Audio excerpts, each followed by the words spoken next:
Assalomu alaykum do'stlar. Ismim Ibrat. Bizneslarni tizimlashtirish va avtomatlashtirish bilan shug'ullanaman.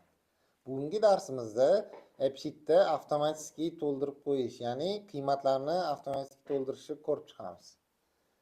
Buning uchun masalan qarz berishga mana plyus bosib qarz berishni tanlasam, bizda tanlash imkoniyatini ko'rsatyapti. Bu joyga biz avtomatik kirishimiz bilan hozir belgilab qo'yishimiz mumkin.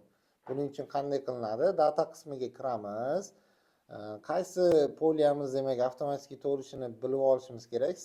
Sanaga bizda initial value degan qismi bor. Initial value ga biz o'sha mana bu ma'lumot tipidagi bor funksiyani ishlatishimiz kerak. Ya'ni data vaqtlar uchun bizda now funksiyasi bor. AppSheet o'zi now funksiyasini bergan. Biz buni to'ldirib saqlanishni bossak, qarz berishga bosib plyus bosadigan bo'lsak, mana avtomatik to'ldirib berdi. Ya'ni 21-fevral 8 dan 39 minut o'tdi. Bu avtomatik to'ladi. Endi buni qanday qiymatlarda yana foydalanishimiz mumkin? Bu yerda qancha turibdi masalan?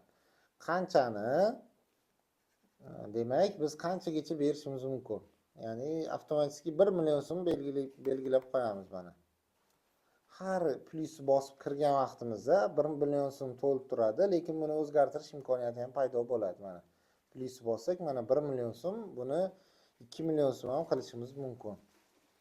Endi bu mana bu sanani o'zgarmaydigan qilish uchun initial value ga emas, buni olib formula degan joyga biz qo'yishimiz kerak. Ya'ni formula degani avtomatik ishlaydi va o'zgartirib bo'lmaydi degan.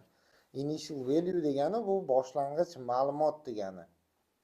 Initial value demak joylashtirsak o'zgartirsa bo'ladi, formulani o'zgartirib bo'lmaydi. Qanchani esa mana o'zgartirishimiz mumkin. Endi bizda qachongacha turibdi? Biz odatda qarzlarni uzog'i 1 haftaga bersak, bunga ya'ni bugun plus 7 kun qilib qo'yishimiz kerak. Bunga qanaqa qilamiz? Qachongacha kiramiz? Initial value ga today bugun degani plus 7 qilamiz. Ya'ni bugunni 7 kun qo'shish kerak. Saqlanishni bosamiz.